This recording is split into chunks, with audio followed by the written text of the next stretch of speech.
Ça y est, le remake live-action de Blanche-Neige par Disney est enfin arrivé sur nos écrans. Et la question un peu obligatoire que tout le monde se pose, c'est est-ce que c'est aussi catastrophique qu'on pouvait le redouter? On va voir ça tout de suite. Quand tu siffles, c'est ton cœur qui chante. Siffler en travaillant.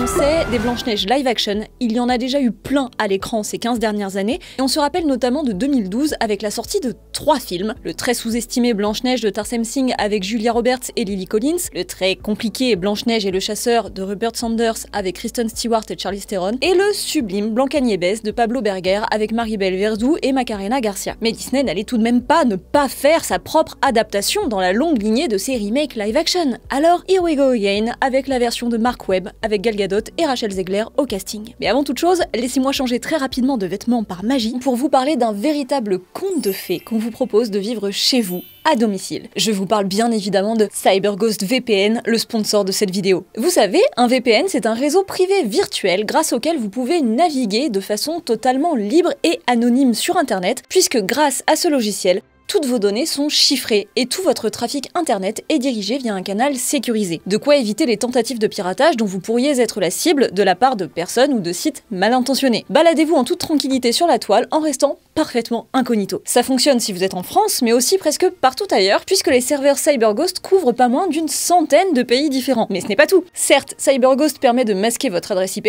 ce qui est très pratique et sécurisant, mais il permet aussi d'utiliser une IP étrangère et de ne plus se retrouver limité par les restrictions des frontières virtuelles. En gros, grâce à CyberGhost, vous pouvez avoir accès à n'importe quel contenu habituellement bloqué pour vous en fonction du pays qui le diffuse. Ça veut dire un accès étendu à la presse étrangère, mais aussi à des catalogues de VOD étrangers, comme ceux de Netflix, Disney+, Amazon, Apple TV et compagnie, qui ne proposent pas du tout la même chose pour chaque pays. CyberGhost fonctionne avec une quarantaine de services de streaming, donc laissez-moi vous dire que c'est terminé les soirées perdues à ne pas savoir quoi regarder. Ah, et accessoirement, ce VPN est compatible avec tous les systèmes d'exploitation, même les consoles de jeux, et vous pouvez l'utiliser sur non pas 1, pas 2, pas 3, mais bien 7 appareils différents en simultané. Faut croire que ça marche bien parce que CyberGhost cumule 15 ans d'expérience et 38 millions d'utilisateurs et d'utilisatrices. Je sais, maintenant vous voulez aussi en faire partie. Ça tombe bien, puisqu'un lien en description de cette vidéo vous offre une jolie réduction sur l'abonnement qui vous reviendra seulement à 2,3€ par mois, donc on parle quand même d'une économie de 83%. Et encore mieux, 4 mois vous seront offerts pour une souscription de 2 ans. Ça vous semble trop beau pour être vrai ? Bah, vous n'avez qu'à tester et vous verrez bien. Vous pouvez tester CyberGhost pendant 45 jours et vous faire rembourser si besoin. Bref, un happy ending quoi qu'il arrive et qui vous mettra des étoiles plein les yeux. Pour les gens qui n'auraient pas lu l'article dans lequel on mentionne ce fait sur le site d'Écran Large, je rappelle que la rédaction n'a pas été conviée aux projections presse de Blanche-Neige comme un bon tas d'autres médias, parfois beaucoup plus importants que nous, parce que le film n'a pas été conçu pour nos attentes cinéphiliques. Et que, quitte à nous faire perdre beaucoup de temps, il valait mieux qu'on découvre le film avec son vrai public en salle. Donc si on remet les choses dans l'ordre, ça veut dire que le public visé n'a pas d'attente cinéphilique, n'est donc pas spécialement attiré par les bons films, et qu'on peut donc lui servir à peu près tout et n'importe quoi, surtout si c'est des enfants, j'imagine. Super.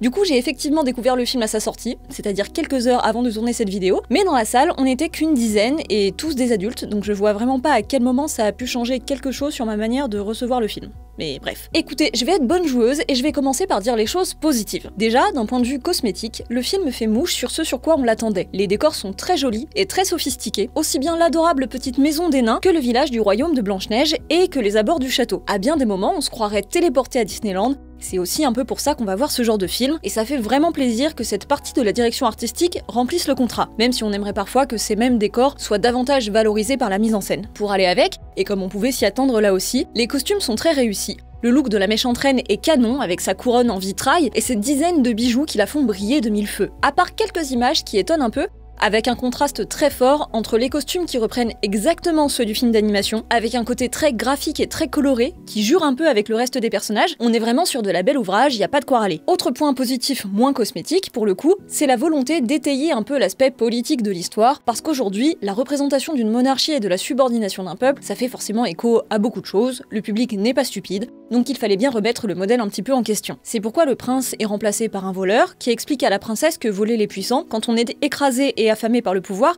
ça devient quelque chose de moral. Et il y a cette confrontation certes un peu simpliste, mais pas inintéressante, entre Blanche-Neige qui a une vision très édulcorée de la politique et qui ne jure que par des notions très basiques de bien et de mal, et donc ce fameux Jonathan qui vit la pauvreté au quotidien, qui est obligé d'assurer sa survie de manière beaucoup plus pragmatique et donc moins idéaliste. Franchement, même si le film ne s'en empare pas à bras-le-corps non plus, c'est très intéressant d'intégrer ce type de réflexion, comme ont pu le faire de vieux Disney à une certaine époque, dans des contes classiques qui sont, de toute manière, aussi très politiques, d'une certaine façon. Et alors parlons-en de la politique, parce que à ce stade, je pense que personne n'est pas au courant, mais ce film Blanche-Neige est plombé de polémiques plus ou moins justifiées depuis très longtemps avant sa sortie. Et le problème, c'est que le film ne fait qu'essayer de slalomer entre ces problèmes, vrais problèmes, faux problèmes, et se débrouiller avec des représentations problématiques, sans jamais réussir à faire vivre l'histoire au milieu de ce numéro d'équilibriste qui cherche à faire plaisir à tout le monde. Évidemment, le casting de Rachel Zegler dans le rôle de Blanche-Neige a fait polémique, alors que toute personne l'ayant vue et entendu chanter dans West Side Story savait très bien qu'elle était faite pour incarner une princesse Disney, mais voilà, elle n'était pas assez blanche au goût de certains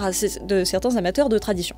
Donc voilà, polémique. Par ailleurs, à l'été 2024, la jeune actrice a aussi eu le malheur de dénoncer le génocide à Gaza en écrivant Free Palestine au détour d'un tweet, un engagement particulièrement signifiant puisque Gal Gadot, qui joue sa marâtre, est une actrice israélienne qui milite sans faille pour sa patrie depuis des années. Mais ça, c'est pas le seul problème de com rencontré par la production. Remontons un peu plus loin. En 2022, à l'annonce du projet, l'acteur Peter Dinklage avait pointé du doigt le fait que l'histoire de Blanche-Neige et les 7 nains puisse encore être racontée telle qu'elle, avec le recul qu'on est censé avoir aujourd'hui, c'est-à-dire avec une représentation cliché et stigmatisante des nains, ces gentilles petites créatures de la forêt qui se civilisent grâce à l'aide d'une femme de taille standard. Disney a entendu le problème et a essayé de le contourner, mais le résultat est sans doute le plus représentatif de toutes les façons que le film a de vouloir contenter à la fois les réacs et les progressistes. C'est-à-dire qu'il n'a pas été question de changer un peu le paradigme de l'histoire et de transformer ou de diversifier les personnages des nains, histoire qu'on garde bien le schéma d'origine, mais ils ont donc choisi de faire les nains en CGI, plutôt que d'employer des acteurs de petite taille, comme ça avait été fait dans le film avec Lily Collins ou dans Tristana, le clip de Mylène Farmer pour ceux qui ont les bonnes refs. Chose que je trouve très bizarre. Alors déjà parce qu'ils sont gigalais, genre vraiment, c'est comme pour les animaux de la forêt, on ne dira jamais assez que les designs aux contours cartoonesques, mais aux textures photoréalistes, c'est vraiment terrifiant, mais c'est surtout que le problème de la représentation stigmatisante reste exactement le même. Le fait de les faire en CGI ne change rien au paradigme. Et du coup, c'est quoi la prochaine étape? Pour s'autoriser à faire des représentations racistes, on va faire des acteurs non blancs en CGI et comme ça, ils seront pas vexés? Mais attendez, le pire, c'est que dans le film, il y a un autre personnage qui, lui, est bien incarné par un vrai acteur de petite taille. Et là, de manière normale, dans le sens où son personnage est intégré aux autres et qu'il se trouve juste être atteint de nanisme. Mais pardon, le moment où on se retrouve dans la même scène à avoir à l'écran un nain en CGI et un véritable acteur de petite taille, c'est n'importe quoi, ça n'a aucun sens. Pour rester dans l'univers Disney, pour moi, c'est comme quand Mickey est ami avec Dingo d'un côté, mais que de l'autre, il promène plutôt en laisse. Ou comme quand Minnie a peur d'une souris. Et je sais pas vous, mais moi, mon cerveau does not compute. Et ne venez pas me dire que c'est parce que les 7 nains sont ici censés être des créatures magiques, alors que ça n'est absolument jamais utilisé dans le film. Ça, à mon sens, c'est vraiment la grosse plantade du film, et ça tient encore une fois au fait que Disney n'a aucune colonne vertébrale éthique et que l'écriture de ses personnages et leur représentation ne tiennent qu'à des stratégies de com faites pour se mettre tous les publics dans la poche, mais en tapant à côté à chaque fois, parce qu'il n'y a aucune réelle connaissance, ni réel souci de ces problématiques qui pèsent dans la fabrication du film. Au cas où vous n'auriez pas remarqué, j'ai commencé à aborder les points négatifs là. À part ça, si la question des polémiques autour de la sortie du film vous intéresse, n'hésitez pas à jeter un coup d'œil à l'article que Mathieu a consacré à cette question sur le site d'Écran Large. Écran Large, vous savez, c'est ce fabuleux site orange de critiques et d'actu ciné auquel vous pouvez vous abonner pour soutenir notre travail et avoir accès à tout un tas d'articles analytiques passionnants. Enfin, j'espère. Et si vous avez la flemme de lire, jetez donc une oreille à notre podcast, La Réu d'Écran Large, ça c'est encore moins cher que gratuit. Bon, revenons à nos pommes empoisonnées. Ce manque de ligne claire en termes de représentation, en vrai, ça a beaucoup de conséquences dans le film. Comme je le disais, ça veut moderniser le conte en troquant le prince pour un jeune voleur bondissant et éviter de tomber dans le classique « un prince et une princesse rentrent vivre comme des gros riches dans leur château et vivre la monarchie de droit divin tandis que le peuple est ravi de crever la dalle pour les servir ». Ok, très cool, on est dans une adaptation, une réécriture, le film peut faire ce qu'il veut et changer la fin, y a aucun problème. D'autant que c'est bien normal de vouloir moderniser les choses vis-à-vis d'une version originale qui, toute géniale soit-elle bien sûr, date quand même de 1937. Mais donc, au lieu de repenser la mise en scène, la narration et les dialogues pour faire partir l'histoire dans un meilleur sens tout en lui restant peut-être plus fidèle, le film supprime des pans entiers de ce qui était présent dans le film d'animation. Et ça passe notamment par des chansons qui ont disparu du film. dont celle que, personnellement, j'aimais beaucoup, celle de la rencontre entre Blanche-Neige et le prince au-dessus du puits. Et surtout, un jour mon prince viendra. J'avoue que je m'attendais à ce qu'il change des choses, et ça ne me posait pas de problème. Mais je ne m'attendais pas à ce qu'il sacrifie la plus belle chanson du film d'animation, qui est aussi la plus emblématique. Alors qu'avec un personnage bien écrit et une mise en scène intelligente, cette chanson, elle aurait très bien passé. Ou alors il pouvait au moins en reprendre le thème musical, par exemple. Bon, on a dit qu'ils avaient droit de faire des changements, alors pourquoi est-ce que c'est grave ? Pourquoi est-ce que ce serait grave ? En fait, le truc, c'est que le répertoire du film est complété par de nouvelles chansons, qui n'ont plus rien à voir avec les compositions originales. Certaines des chansons historiques sont toujours là, comme celle des Sept Nains par exemple, mais on a droit à, je dirais, peut-être au moins 5 nouvelles chansons, composées par Pasek et Paul, parolier des chansons de La La Land et auteur de celle de The Greatest Showman. Je ne vais pas vous cacher que le problème vient peut-être de moi, parce que j'ai pas du tout l'oreille musicale, et que je suis globalement très allergique aux chansons des films Disney depuis environ La Reine des Neiges, parce que je les trouve très en dessous de celles des vieux classiques, mais c'est sûrement parce que j'ai pas la bonne culture musicale, quoique ici la partition soit quand même composée par Alan Menken, donc compositeur historique un petit peu de Disney, mais aussi il faut dire que je ne suis pas fan des performances vocales extrêmes qui gueulent et font beaucoup d'effets de voix. Question de goût, c'est juste pas mon truc. Et c'est aussi la raison pour laquelle j'ai tant regretté que certaines des chansons originales soient supprimées. En revanche, même si c'est pas ma tasse de thé, il faut bien reconnaître que Rachel Zegler assure à fond sur cet aspect, un peu comme Halle Bailey dans La Petite Sirène. Elle chante très bien, comme une princesse de film, et c'est très bien qu'elle soit castée dans des rôles qui lui permettent de donner de la voix, parce que c'est son atout majeur. En revanche, le problème viendrait plutôt du jeu en lui-même, vraiment compliqué en ce qui la concerne, dans le sens où Kristen Stewart dans Twilight, à côté, en termes de minauderie et de soubresaut du visage, c'est rien. En fait, un peu comme dans Hunger Games, la balade du serpent et de l'oiseau chanteur, Rachel Zegler joue de manière vraiment très affectée, très surjouée, qui donne plus l'impression qu'elle copie un petit peu l'animation justement d'un dessin animé plutôt qu'autre chose. Mais autour d'elle, c'est un peu pareil, Bon, alors Gal Gadot, on savait qu'elle jouait mal. And enough champagne to fill the Nile. Mais du coup, là, au moins, elle est dans le ton. Et les personnages secondaires, c'est juste service minimum, lisse au possible. D'ailleurs, en parlant de lisse, je n'ai pas encore évoqué l'aspect de l'image et les effets spéciaux. Mais vous connaissez déjà la rengaine. C'est globalement laid, sans relief, avec un rendu numérique outrancier et aucun sens du cadre. Mais bon, ça j'ai même pas envie de m'attarder parce que oui, comme on s'en doutait, le film n'a pas d'âme, son rythme ne fonctionne pas, les séquences marquantes et même effrayantes du film d'animation, comme la scène dans la forêt et la transformation de la belle-mère, sont complètement simplifiées et édulcorées, et une séquence sur deux fait exploser les compteurs de la nunucherie au point qu'on voudrait se cacher les yeux, etc.